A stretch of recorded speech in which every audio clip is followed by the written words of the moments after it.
Yeah, Stuart Broad, everyone.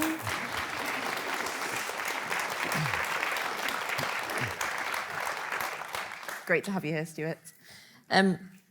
Depending on your personal preferences, you'll either know Stuart as amazing England cricketer or Molly King's fiancé.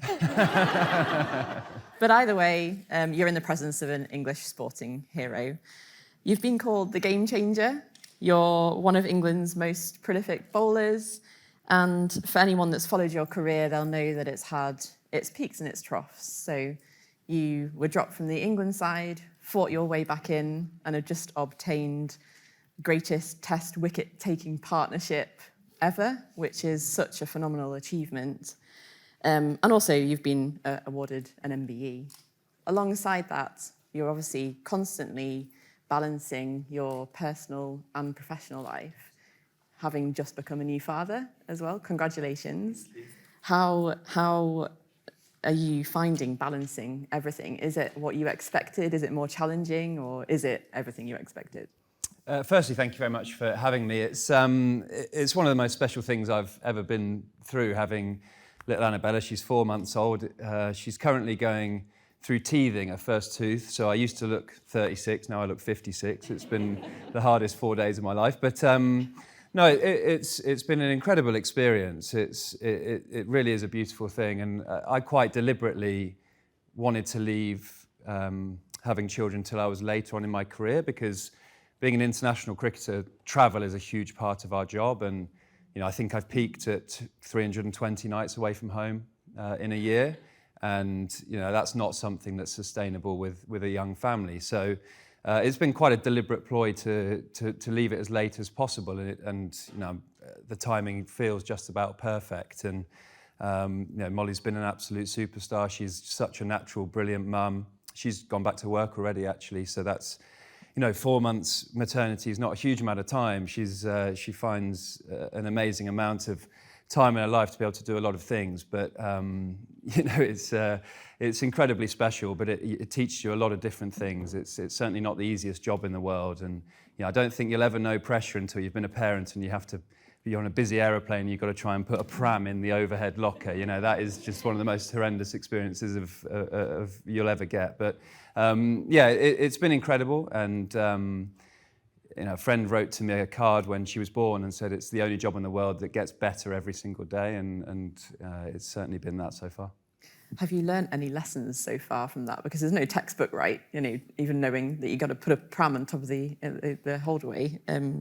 What have you learned so far? Well, I feel like there's been a lot of textbooks written and a lot of podcasts and a lot of information, but it's so specific to the baby that comes your way, isn't it? So, we've read a lot, we've listened, we've talked to a lot of different people, but you've just got to react to every situation. And 4 days ago, we sort of did a bit of a fist pump and said, we've cracked this. She's sleeping beautifully. Like, we're so happy, we're delighted. And then, bang, we actually promised, we promised we'd never say that ever again, because it's almost as if Annabella heard us and was like, I'm going to teach them a lesson here.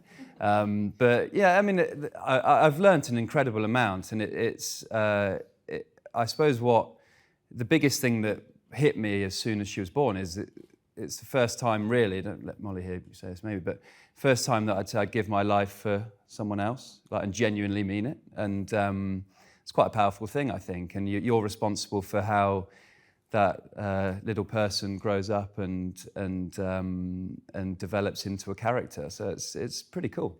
You hear a lot in the media about the sacrifice that parents of people who go on to be sporting legends make when they're younger, in terms of travelling to training or getting up early and going to competitions. And I know you've spoken previously about how your mum did that for you.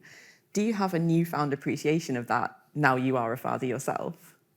Oh, absolutely, yeah. I think it's quite selfish. Professional sport is a very selfish career. You have to be fully committed to get the best out of you, and you don't necessarily think what other people are going through with children outside, because you've not had them yourself. But when I look back to my childhood, the commitment that my parents put into taking me all over the country to to training on a Thursday night after school and Tuesday night after school and sitting there and just watching, almost like wasting their time in a way to help me grow and develop. And the biggest thing that when I look back to my childhood, I never felt any pressure from my parents at all. My dad was a professional cricketer. He played for England in the late 80s.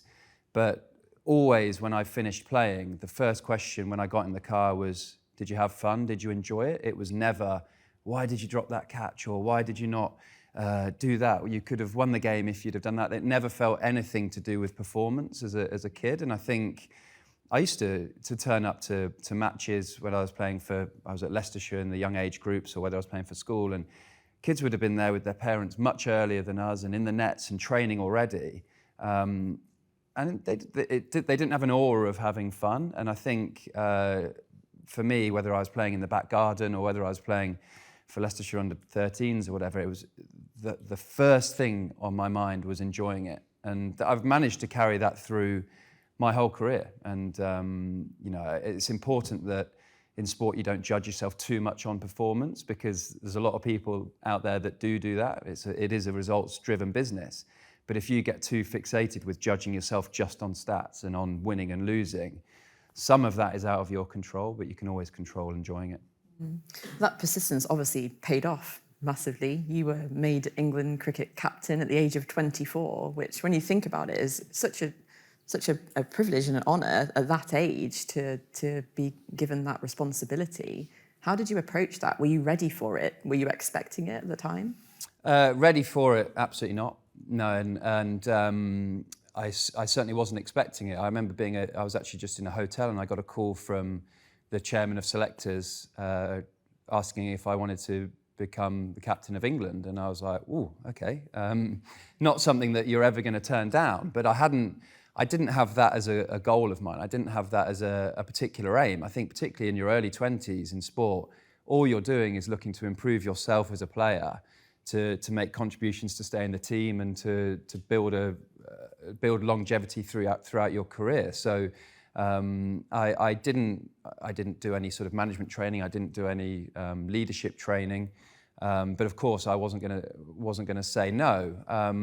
When I look back with hindsight and leadership and growing personalities and giving confidence to other people is something that's always interested me.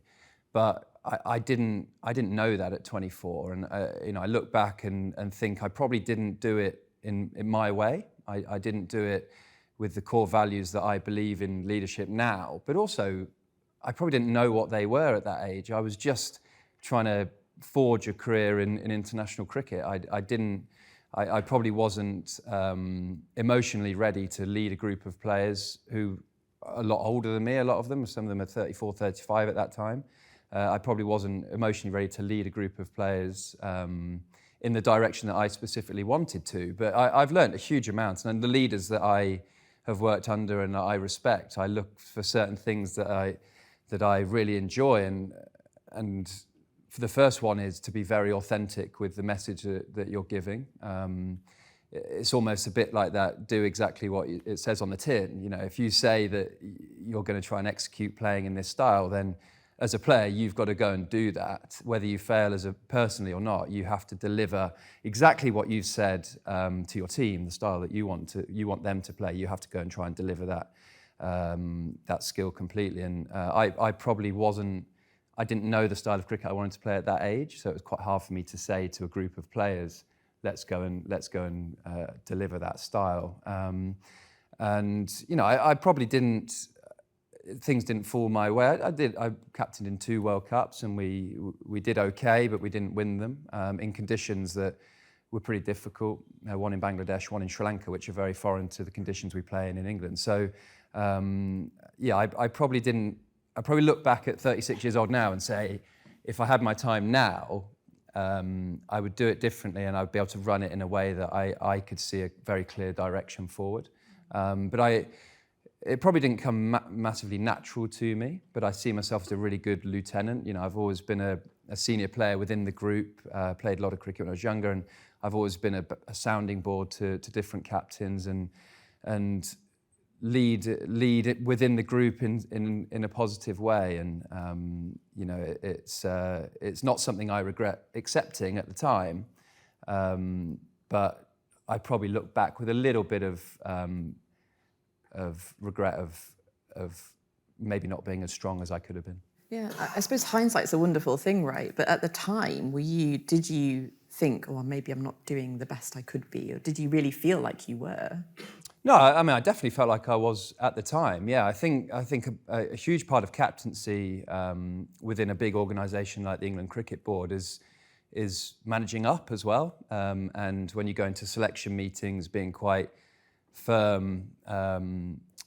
As a captain, you're not an official selector. You've got different selectors and a chairman of selectors. You're not an official selector, so it's quite hard to get your exact team that you'd want to take onto the field over the line. So I probably didn't manage those situations as clearly as I could have done. And that's what I've said to captains that have taken over in the past 10 years. You know, at the end of the day, you're the person going onto the field, and you need the players around you to be the ones you want to have your back and play in the style that you want. So yeah, I probably didn't manage up as well as I could have done, but I was pretty unaware of that you needed to do that. And you mentioned also managing players who were older than you. How did you approach that at the time? I think you know, when players are playing into their 30s for England, they've obviously had a huge amount of success to do that, and they know a lot about the game, and you've got to get their experience and their knowledge into your group and your own mind. So I'm a believer that you get players as tight as possible. You get them believing in a strategy and a style. I mean, I was captain of the T20 cricket and did a bit of the ODI cricket, so the white ball, the shorter format. So it wasn't every day of the year that I could have an influence. It would be, I'd do it for 2 months, I'd have 2 months away, do it for 2 months. So you had to be very consistent with the messaging to revisit the messaging after a 2-month break where the team might have been playing test match cricket. But generally, like, the experienced players play for England are very solid characters and speak a lot of sense. And you know, you need to get as much out of these sort of people to drive forward. Because I think we all know, we've all played in teams where if you get a few people pulling in different directions, the whole thing can fall over pretty quickly. Mm. Yeah, I can relate to that. You must have played or worked with a number of coaches in your career. Are there any particular styles of coaching that have, you know, resonated really well with you or have got the best out of you? Yeah, great question actually, because I've been fortunate to play under some of the best coaches in the game, and a lot have had success, but in completely opposite ways. The most current one is a guy called Brendan McCullum, who was a very successful New Zealand captain. Very free spirit. He played the game in a hugely positive and attacking way. And he's almost been the perfect coach to come in for a player of my age, because his mindset is all about entertaining the people that are coming to watch. So he doesn't care necessarily about the result. I've never heard him mention the result. He doesn't put any pressure on the players about result. He sees the day as a win if you can honestly say to the 50,000 people or 40,000 people that are at Lord's, have they had a great day?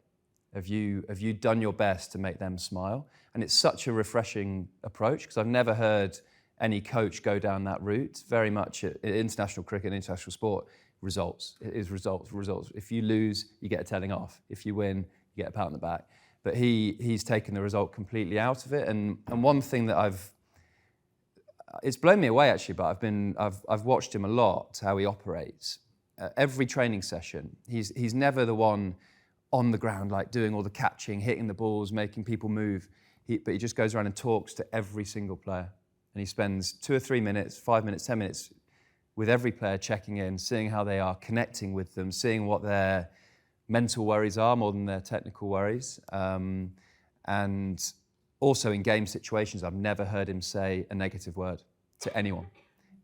If someone gets out in a slightly sort of non-positive way, all he will say is, I want you to be more positive. I need you to be more attacking. Go and express yourself more. Don't die wondering, you know, don't come in and go, I could have done that. If you think about it, do it. And he took charge last May. So it's pretty impressive for a leader not to have said one negative word in that amount of time. And our results have turned from winning 1 in 17 when we went through the sort of coronavirus period to winning, well, I think we've won 10 out of 12, I think, and lost 1 by 1 run. So same group of players. So it just proves that mindset is virtually everything at top flight sport, and he's managed players absolutely incredibly. But he's got an experienced group. He's got guys, Jimmy Anderson's 40, I'm 36. He's got 4 or 5 players who are 32, 33. So we can carry his messaging through the group very clearly. Another exceptional coach, but a completely opposite end of the spectrum was Andy Flower. Took over when we were struggling back in 2009, and he was a disciplinarian. He was my way or the highway, very technical. I've seen him grab hold of players' helmets when they're in the nets and shake them, just saying like, you need to be better, don't do that, don't do that. So he ruled very strictly, but we got to world number 1 in 3 years because he would sit in rooms like this with big boards up and have stats everywhere saying, in the next 2 months, I need you to average that, I need you to average that. So it became like a complete like vision for the whole group that numbers were everything and we were going to get there. But it wasn't sustainable. We were amazing for 3 years and then we fell off a cliff because everyone was exhausted from it. But I get the sense that Brendan's philosophy is very sustainable because it's very relaxed, it's enjoyable to play, and your only goal is to entertain. And that's so refreshing. And clearly getting results maybe as quickly without that kind of negative connotation of everything that, you know, has to be my way or the highway, but in that reinforcing through a positive psychology, it still sounds like you're able to get the results that you need. Yeah, I mean, I suppose you'd class Brendan more as a sports psychologist rather than a head coach. He thinks playing international sports should be the best time of your life, the most enjoyable time of your life. So we've just done a 5-week tour to New Zealand, and he was like, you're in one of the best places in the world. Why train for cricket when you could go and have a look at that beautiful mountain at Lake Taupo? And it's like, okay, I'll go to the mountain. You know, he's very much of that belief that you're all brilliant players. That's why you wear 3 lines on your shirt. You've all done this for so many years. You know what you're doing. If you're mentally fresh when you walk on the pitch, you'll play great. If you're tired and you've overtrained and you're thinking technically, you'll get exposed. So he just wants you to be fit, fresh, and ready. You know, you could come down to breakfast and you might look a bit jaded, and he'll go, "You're not training today. Go and play golf." You're like, "You sure?" Yeah, go and play golf. And he means it. He's then not going to go to his coaches, "Broadie's off to play golf again." You know, it is genuine. You turn up on a match day. It's all we care about. You turn up on the match day with a smile on your face, with a positive energy, and drive the game forward in a positive way. And he's taught me a lot about language. Like I mentioned to you, he's never said anything negative at all. But language is so important within groups because you know how you feel when someone comes to you and goes, "I'm tired." It makes you go, "Well, I might be a bit tired actually. Yeah, I'm pretty tired." But if you go, I just need a good night's sleep and I'll be great. It's such a different way of managing it. You're still letting your friend know that you're a bit on the edge, but it's a positive flip on your brain to think, I'll be good to go when I've had a little bit of rest. And it's very easy in cricket. It's 5 days long, a test match. You go through peaks and troughs emotionally. It's quite easy at times to sit down next to your mate and go, "It's not my day. It's not going well today. It's not for me." But he's trained the whole group to abolish that completely. It will be very much like, well, just accept that today's not your day, but tomorrow can be, and you'll be great tomorrow. And it just fills the group with energy all the time. And is that as a direct result of that coaching philosophy, or is that something that you were working on personally yourself as well? Yeah, I mean, I do work on that quite a lot. I've gone through a huge journey with the psychology of the sport. I think between the ages of 18 and 24, didn't believe in it, sports psychologist. I think that was the culture around sport back in sort of 2007, 8. 9. It was, but then I sat down with the team sports psychologist because I wanted to get more consistent in what I was doing and my performances. And he was like, talk me through your routine, what do you do? And I said, look, I need to tell you, I don't believe in sports psychology. I know it's your job, but I don't really believe it. So we went through everything I do, and he basically said, you're doing exactly what I would tell you to do. We just need to refine certain things to drive you to be more consistent. And then over time, I started actually believing that was the most important thing. So actually, I'll have time where I won't go into the nets and bowl for 40 minutes physically. I can just do things in my brain and write notes that make me feel ready to play. And I think goal setting is an important journey within that sports psychology. I think when I look back even at 14, 15, I had an ultimate goal. But interestingly, it wasn't just to play for England. It was always to be hugely successful and win games for England. And I remember getting my cap from Surya Botham in Colombo in Sri Lanka. And of course, it was an amazing feeling. But I looked at the cap, and a lot of players I've heard say, oh, this is the best day of my life. But I didn't feel that. I said, right, my job starts now, my journey starts now. I've got to give that cap some memories. I've got to give that cap some history and get some wins under it. And that was my mindset sort of growing. But it's important to have an ultimate goal, and that was my ultimate goal, to be successful for England. But it's not as if I wake up and think about that every day, because that's irrelevant to what I do on the training field every day and what I put into practice. And it's been a bit of a culture within cricket that you can look too far ahead the whole time. We're obsessed with the Ashes, which is England versus Australia, and it's every 4 years. But it's all we talk about within the press and fans and sometimes the team. Oh, the Ashes is 3 years away. How are you feeling? It's 3 years away. I shouldn't be thinking about it. And I made a really strict decision a couple of years ago to really shorten my thinking. And when you get to my age at sport, it can finish tomorrow. And I know that's a cliche and very easy to say, but it literally can. And you're on your place in the team is on an opinion of someone else, whether that's a selector, captain, a coach, whatever.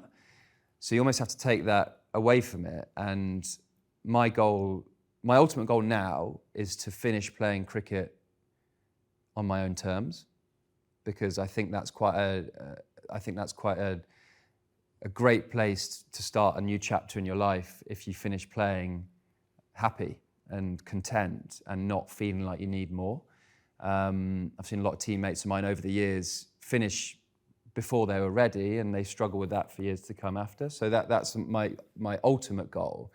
But how I'm doing that is each day I write down 3 things I'm grateful for, 3 thoughts of how I'm feeling, and 3 positives in my life each morning. And I focus on that for that day, give as much energy to that day, whether that's with Molly and Annabella or whether that's on the cricket field, and then sign it off. And I've felt that's such a refreshing approach to my cricket, because I'm not worrying about what's happening in July. I don't care what's happening in July, actually. If I can have a positive energy and give other people energy through that day, if I can walk into the changing room, see the physio and go, oh, you're looking great today, mate. Wow, you had a haircut. You look brilliant. And he feels good, then I'm happy. And I feel like I've enjoyed my cricket way more in the past year through having such a short-term focus, the shortest focus that I could have. Attack the day, attack that test match, sign it off. And if that's my last, I'm happy, because I've given my heart and soul to it. And then if I get picked for the next one, brilliant.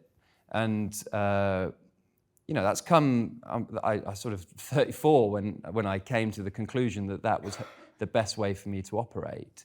And I've been through so many peaks and troughs to get there, to be honest, because like you mentioned, I have been dropped and left out of the England team on many occasions, again on an opinion of different people out of my control.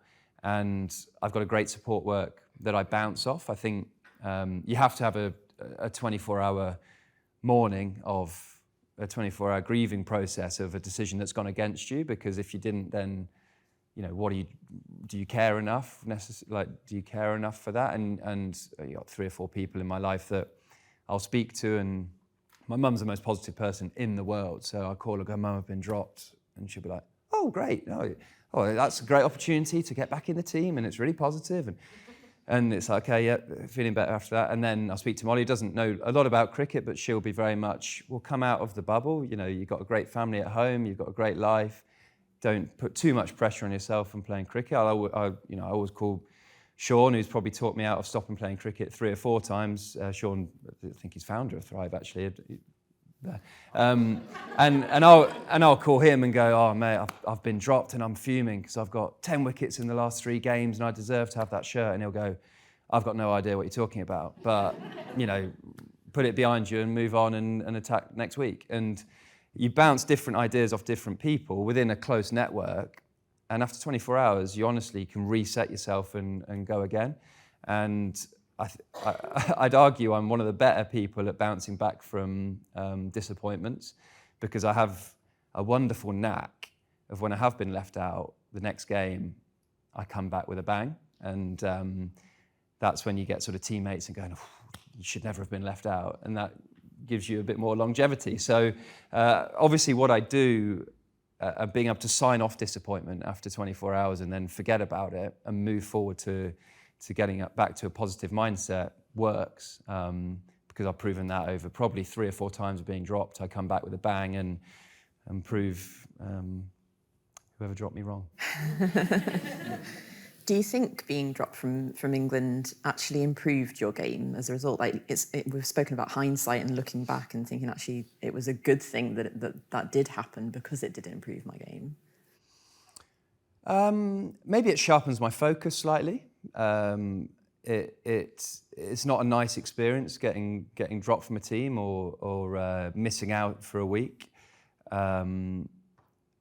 And I always question the leaders or the people that are leaving me out. I think that's quite an important psyche for me. I think it's important to ask why, rather than going off into the corner and having a whinge and a moan with your teammates and going, "Oh, it's a joke, it's a joke, it's a joke." I actually ask, like the horse's mouth, really, and say why. Like, give me the facts, give me the reasons. And when you have that, it's a bit more easier to understand. But it then also creates a driving force. Because I can create a little enemy in my mind. So if you drop me and you give me your reasons, I want to prove you wrong. And you can be in the forefront of my mind when I'm training or when I'm having the energy on the training ground or when I get back out there. And it's a mental strength I have this thing called warrior mode, which I created with the sports psychologist when I was 24 to keep in control on the field, but also to be able to cope with pressure and to be able to deliver at high pressure moments. And it's pretty basic, really, but I have checkpoints that I mark against. So at the end of each day, I'll always say, did I play with passion and drive? Did I create chances for the team?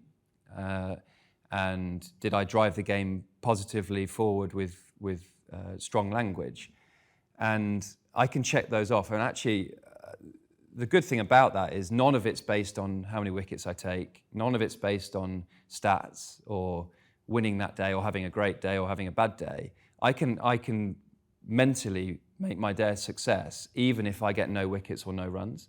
And I think that helps me control performance a little bit. And then what I do on the field, I have a routine that I stick to every single day that weirdly happens in threes, and I've got no idea why it happens in threes, but I always get sort of put my clothing on the same way. I spray 3 sprays of aftershave before I walk out the changing room. Again, that started with a strange routine.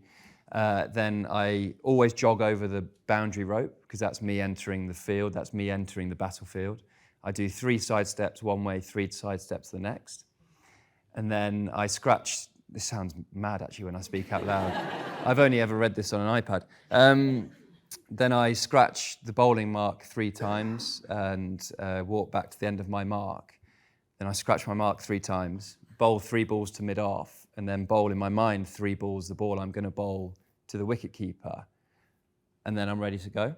And actually, I think where that came from is whether I'm bowling, I've bowled the first ball of an Ashes game in front of 199,000 people at the Melbourne Cricket Ground, or whether I'm playing for Edgerton Park in Melton Mowbray on a Saturday afternoon, my job doesn't change. I've still got to deliver that skill. I've still got to try and hit the top of that stump. So replicate the same thing to take away that mindset of pressure. Because if you get your mind into that zone of, we've got to win today, we've got 60,000 people in the stadium, 1 million people watching on TV. If I don't take wickets today, I'm going to get dropped. If we have a bad day as a team, we're going to get abused in the newspapers or on Twitter or on social media. As soon as your mind starts spiraling like that, it's very hard to get it back. So I stick to this routine, this structure that's the same every day, that means that there's no real pressure on me delivering that ball because I've done it 10,000 times. And it doesn't matter that people might be booing or cheering or whatever. I know what I need to do. And then when I get in the heat of the battle, I can feel my adrenaline going and sometimes overheating and getting too involved in confrontation. I simply look above the stands. So I make no eye contact with opposition or teammates. I make no visual into the stand. I look above it, whether that's the blue sky, and that's me taking my mind out of the arena. Might be for 20 seconds, but that's me being able to get away from the heat of the battle, refocus on what I need to deliver. And by the time I've got back the 30 metres to the end of my mark, I'm fresh, focused, and ready to go. So I have certain checkpoints that can keep me in control when the pressure really hits. And I feel like I've been really good at delivering under pressure. I've got key wickets when I need to. I've opened games up to get England winning games when it didn't look like we could. And I think that's due to the processes that I go through. But the older I've got, I can recognise when the pressure's on. I can recognise when, okay, the team needs this now.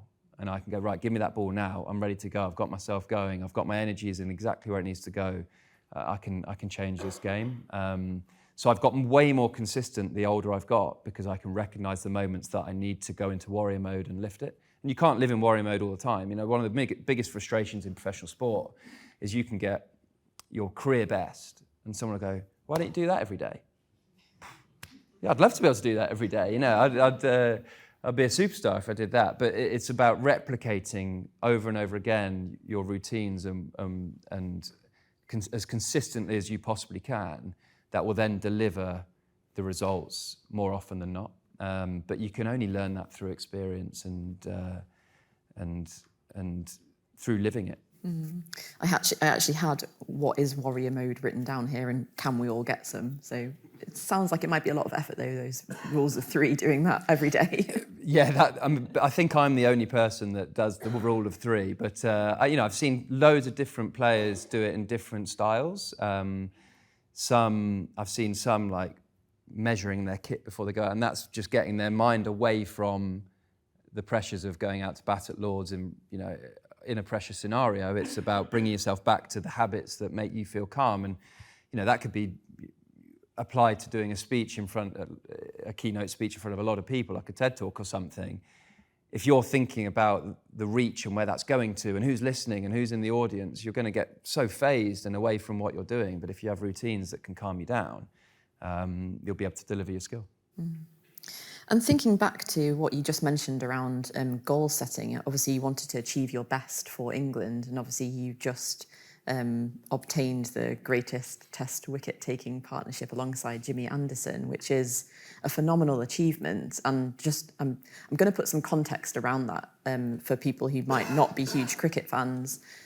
I think it was 1,001 at the time when you obtained wickets for in Test matches, and within Test matches, the most wickets you can get, and correct me if I'm wrong on this, across a whole team, across a Test match is 20. So just to put that number into perspective a little bit, a huge achievement.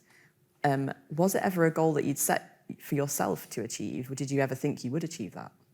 Not a goal at all, and not even going into that day that we did it.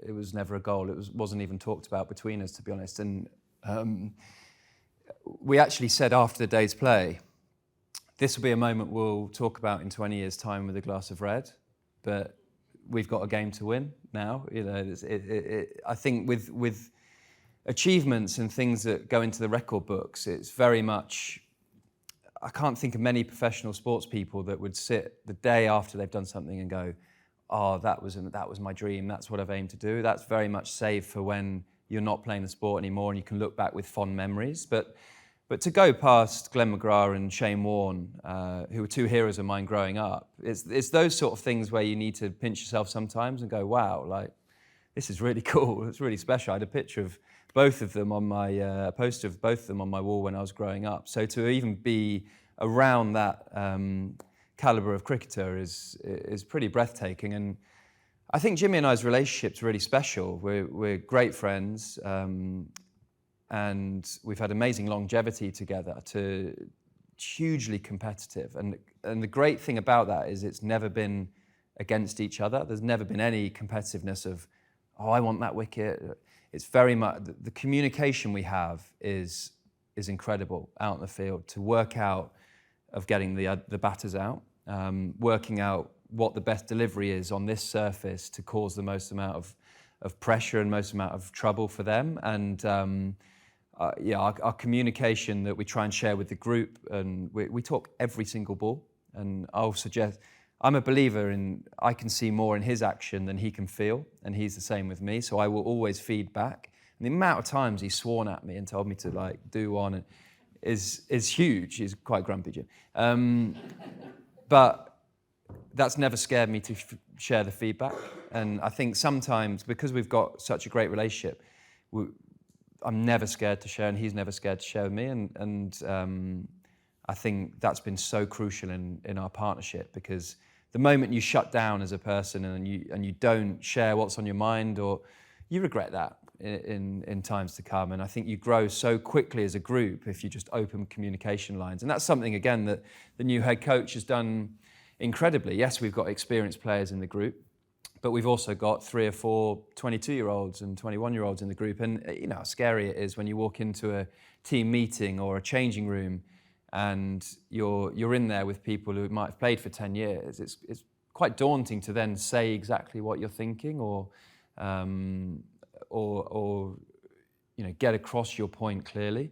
But what Baz does at the end of a day's play, rather than him stand up, who's been doing it for 25 years, he'll just go to the youngest player, Ollie, thoughts on the day?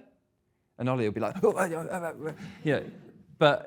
but because he does that 5 days a week, and he'll open it up, the growth in these young people is awesome. Because, the first time you might speak in front of everyone, you say absolute nonsense, and you might get on the team bus and go, God, what did I say that for? That was rubbish. But the 8th time you do it, you're natural and you're calm and you give your honest opinion. And actually, it's so good as an old player to hear something from a young player. Actually, we could do this way better tomorrow, guys. Let's focus our brains and make sure that we hit this part of the game with a lot more positivity and energy. And you're like, yeah, actually, you're dead right.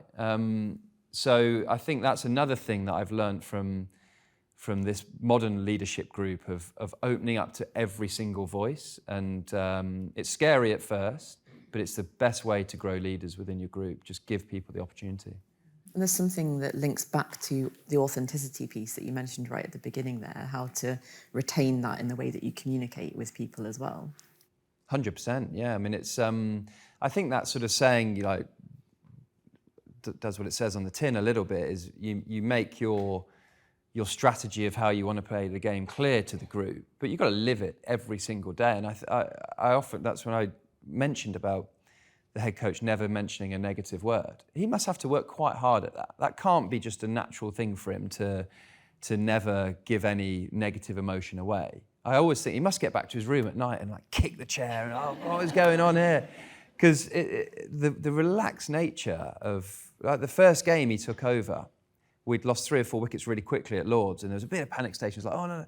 And he just strolled in and put music on and made a coffee. And like coaches gone by come in and kick the medicine ball, like shout around and go, what are you doing? Switch your brains on.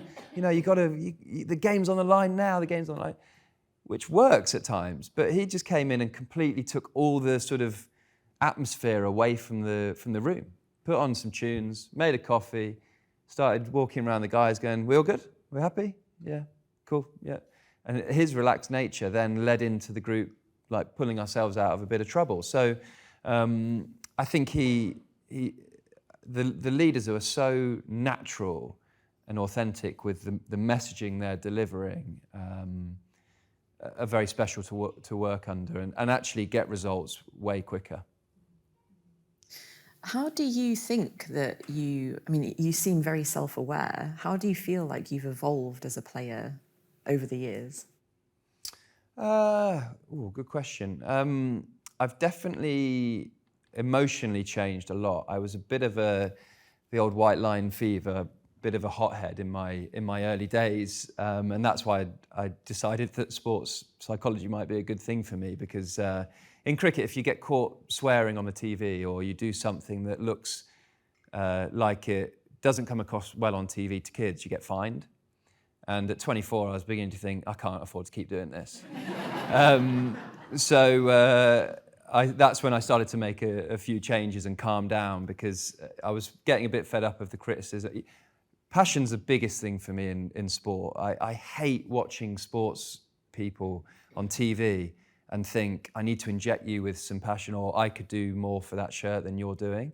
And that was all in me from such a young age. Like when I look back at, I'm a Nottingham Forest fan, but Stuart Pearce as a Forest player, I loved the fact he engaged with the fans and he looked like he'd give everything for the badge. And that was always one of my non-negotiables as a player for me, that I will go every day and no one in that ground will go, I could give more than him.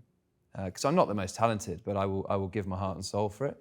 So that was, I just didn't know how to control it as a younger guy. You know, I'd quite often run into difficulties with maybe getting into a verbal battle with players, and a word would come out of my mouth, straight onto the TV, straight into the office, away you go.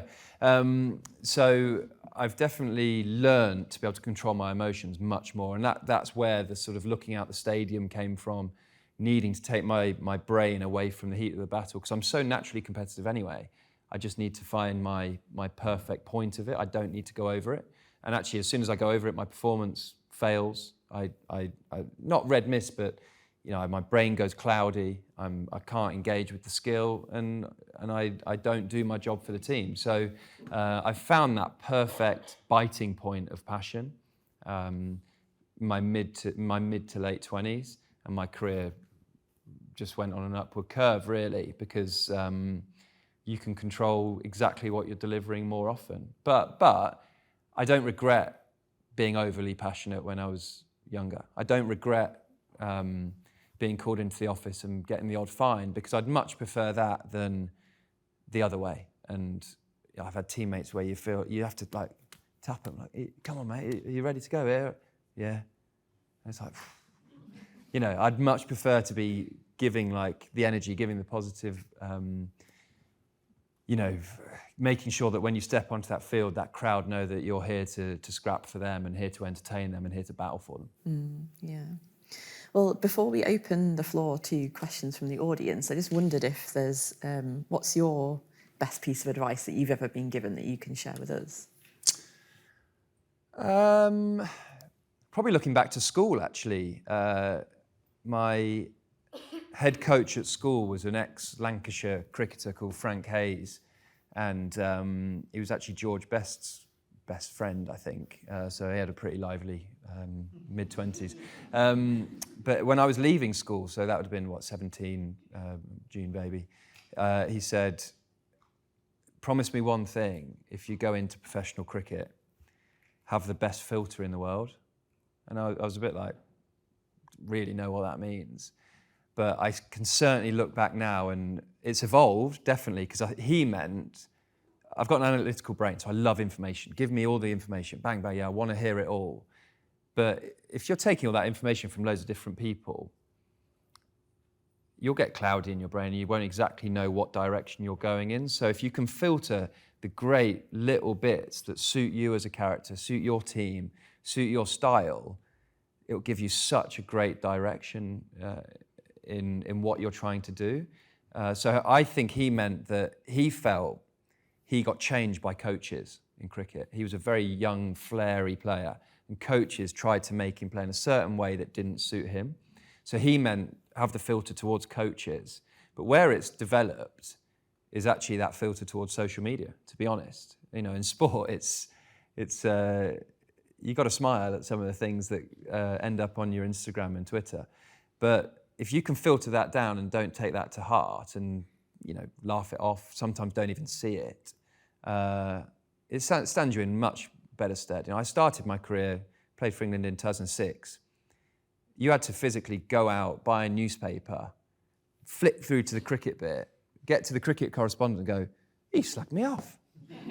Whereas now, you finish your day, you go on your phone, and you can click on social media and there'll be, you know, without sounding rude, it's probably someone sat there in the pants eating Doritos, to be honest, abusing you, saying you're not good enough.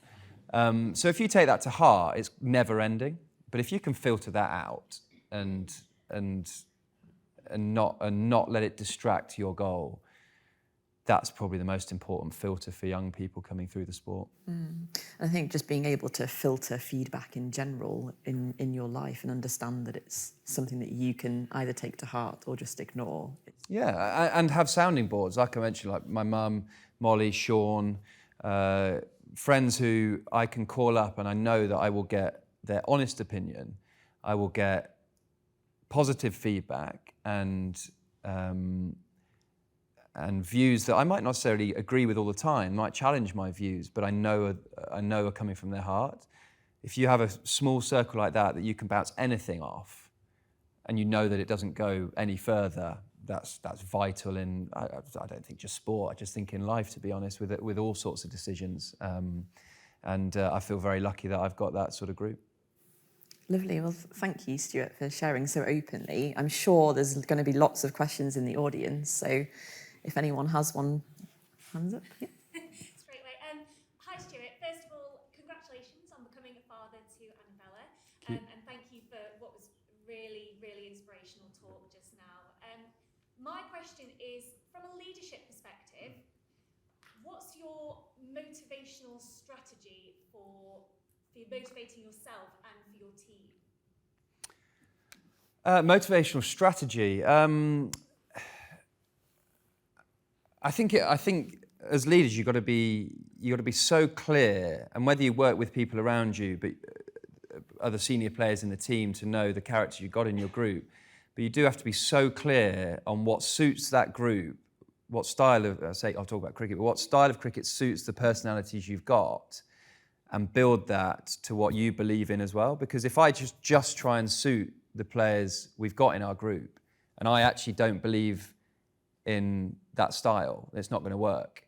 So you have to, I think you see in football, the managers end up creating that group of what they believe in by signing loads of different players, but you can't do that in cricket so much. But you need to be able to give confidence of what you're trying to do within that group, but pick a style of play that suits them. And I think the biggest example of that is probably Owen Morgan as the cricket captain, and took over in 2015 and had a very clear style that he wanted to play. He was going to go all-out attack, no consequences. Even if we lose, we're going to continue trying to slog the ball, whack it as far as we can. And he had to pick players that he believed could do that, and that meant changes. So I think it's important as a leader not to be scared to change things when you don't think it's quite right. But what Morgs did so well is he delivered his message of his team, of what he wanted to play like all day, every day.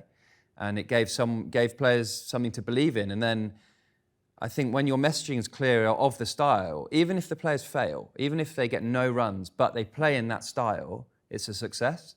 And you have to remind them that they're not going to get dropped if they're playing in that style. If they go to their own style selfishly and do okay, they're on a knife's edge, they can get dropped. But if they play in the team style and maybe not have the success that they want to personally, the backing of the senior group to go, it'll come, is everything. And I think English cricket's got way better at that in the last 6, 7 years. Certainly my dad's era, you'd get 1 game, 2 games, and if you didn't deliver, you're gone. So the backing of the group, if you're committing to the team style of play, you can have bad weeks, even bad months, and still be part of that group. If you're going down your own route as a player and not buying into what the group's trying to do, you can have a bad week and you're gone.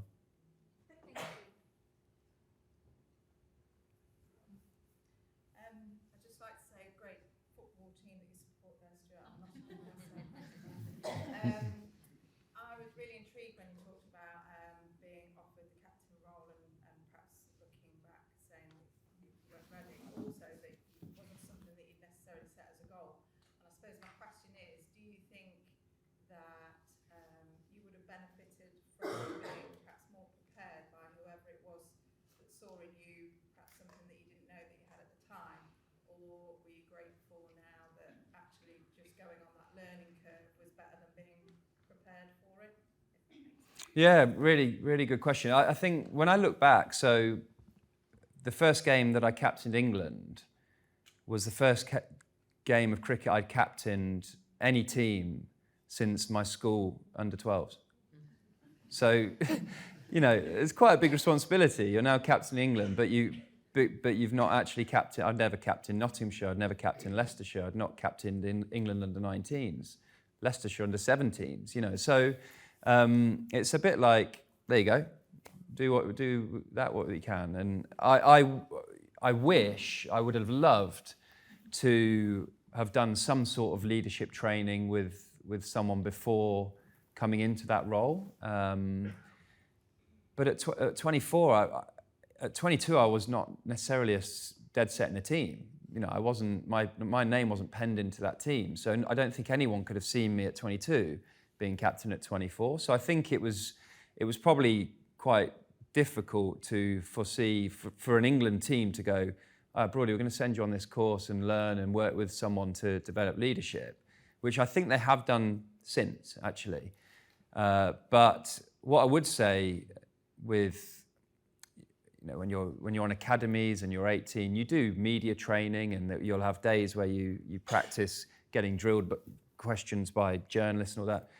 If you could do leadership training from the age of 18, joining professional staff, doesn't mean that you're going to be captain, doesn't mean that you want to be captain, but it means you'll be a great lieutenant, and you'll be a great sounding board, and you'll know what a captain's going through, and you'll probably have more empathy for everything around professional sport. So yeah, I'm in no doubt that I'd have loved to have been on some sort of leadership training before being handed the England captaincy. And I started last year a degree with the Football Managers Association in strategic leadership, and I thought that was so interesting. I wish I'd have done it 15 years ago, because it's so interesting, and so much of it applies to running a group of people and being in a changing room. And yeah, this is based on business, but they work so closely together, because if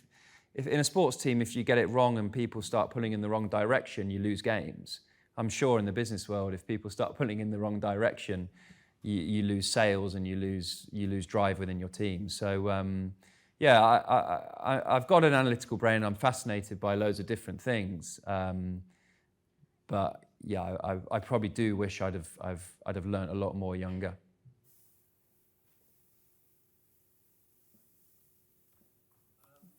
Your pre-game routine that you complete. Just wondering if there's ever times where you're not able to complete that, and if that then has impact on your own performance or how you engage with it. Yeah, I've certainly had times where I've not been able to complete that, and that's when maybe it's rained and the umpires come into the room and go, right, we're out there in 5 minutes. It's like, you're on the massage table in your shorts. It's like, oh my God, rush, big trouble. But so 2013, I was going to Australia, and we'd just won the Ashes in England, and their head coach had called for me. He's from Queensland. That he'd called for the Australian fans to make me their enemy, like boo me and crucify me basically. And it was really entertaining in a way, because like the newspapers wouldn't print my name, they'd print my picture just as a ghost and things like that. It was quite bizarre. But I knew the Gabba is a ground in Brisbane. It's pretty intimidating. I think it's 65,000 people. How can I say this politely? They wear watermelons on their heads, like cut out as sunats, and like KFC buckets on their heads. It's like brutal sports fans. They're there to drink their beer and nail the pommies. That's sort of like their day out. So I knew it was coming. I knew it was going to be pretty lively. So I sort of created this strategy. In the warm-up games, we went to Perth, Hobart, Melbourne, and I'd walk, and you get no crowds for warm-up games. So I'd walk round. There might be the odd person with his six-pack of beers sat on the bench ready to shout abuse. And I'd walk around the grounds with the psychologist, and typical Aussies, they would give me a bit of abuse, and I'd listen to it, I'd accept it, so have a great day, like nice and calm. Building my mind, but almost building a shield around me for what's coming at the Gabba. And we came up with this strategy that the day before the game, I'd go out to the middle of the pitch, because there's always work going on the day before, painting sponsors' logos and all that sort of thing. So the ground's always available. I'd go out to the middle of the pitch, and I'd stand at the end of my mark, and I'd do almost my routine that I would do the next day, but with a ball in my hand. So I'd have a ball in my hand. There's no one in this ground, obviously. And I picture in my brain the crowd full. And I picture what I imagine the reception's going to be. And I look around, all the way around the ground, and I can actually build the emotion in my body to actually make myself feel like, wow, okay, like people are in the ground. And then I stand at the end of my mark and I bowl 4 overs, so 24 balls in my brain. I picture running in, bowl the ball, goes through to the wicketkeeper, bowl the ball, and I do that with my eyes closed, so no one around me. And then I go to the other end and do exactly the same. So the mindset is, when I then approach the game the next day, it won't shock me that 60,000 people are going to scream and shout and boo. I've experienced that yesterday. And that was the first time I tried it. And then, sure enough, the next day came. On to bowl from the Alan Border end, Stuart Broad, boo, you fucking, like everything you could think of. But it didn't affect me at all. And I felt very calm. And I actually fortunately took 6 wickets that day. I had a really good day. And I felt really satisfied and grateful at the end of it that the outward noise hadn't affected me. So I do that before every single game now. And I walk onto the ground, whether it's Lords, Trent Bridge, where I've bowled 10,000 balls probably. Day before the game, I do exactly that. So Lords, I actually picture champagne corks popping, because that's what Lords does. At 11 o'clock, you're bowling your first ball, all you can hear is poosh, poosh. So I tailor my mindset to exactly the stadium that I'm playing at. And it looks a bit mad, but I've been out there in the pouring rain the day before in a raincoat, and all the ground's covered in sheets, and I'm out there at the end of my mark picturing me bowling and being able to bowl the ball through to the wicketkeeper, because I genuinely have got to the stage now where I've mastered it, where when I bowl my first ball the next day, I've done it. I did it yesterday. I bowled 8 overs in my brain, so my body's feeling fresh. But I'm just doing what I did yesterday. I'm good. And actually, we've got loads of analysts who work with the team and stuff. And my first 4 overs of each test match now, I think I've been hit for 4 times in 8 years or something. So the stats are proving that I start really well. And it all came from a head coach calling for his country to boo me. So yeah, that's something that's really taken me to the next level. And I wouldn't say it's taken away nerves, because you need nerves. You need that excitement, that drive, like that energy in the morning. But it's taken away failure for me a little bit, because I sort of just have a great confidence that I've been here before, I know what I'm doing, and I'll deliver it. Do any of your teammates do that? Sorry.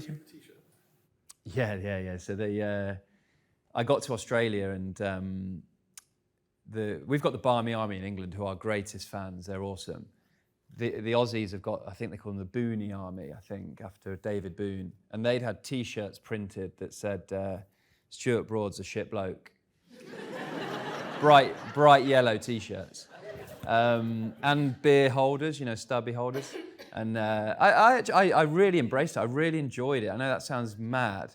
The Aussies are ultra competitive people. So I think actually after the tour, they had a bit of respect for how I went about it, because the Gabba, again, I walked down to the boundary's edge, and am I allowed to swear in here? I had 25,000 people singing Broadie's a wanker. 25,000 of them. And I decided, I'm going to actually sing with them.